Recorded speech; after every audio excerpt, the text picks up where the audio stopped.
নমস্কার, কেমন আছেন বন্ধুরা? মানছি পদ্মফুল সুন্দর, কিন্তু তার সৌন্দর্য আরও বৃদ্ধি করে গোবর, কারণ সে নিজে অসুন্দর।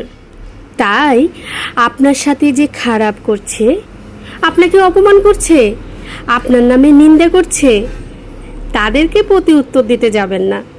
কারণ তারা আছে বলে বাকি যারা রয়েছে, যারা প্রকৃতপক্ষে মানুষ, তারা আপনার মনুষ্যত্বের ভালো মানসিকতার দাম দেবে।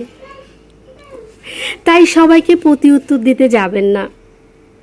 গোবরে যে পদ্ম ফুল ফোটে, বুঝতে পেরেছেন? অবশ্যই ধৈর্য ধরুন, সহ্য করুন, আপনি আপনার উত্তর পেয়ে যাবেন। ভালো লাগলে লাইক করবেন, কমেন্ট করবেন।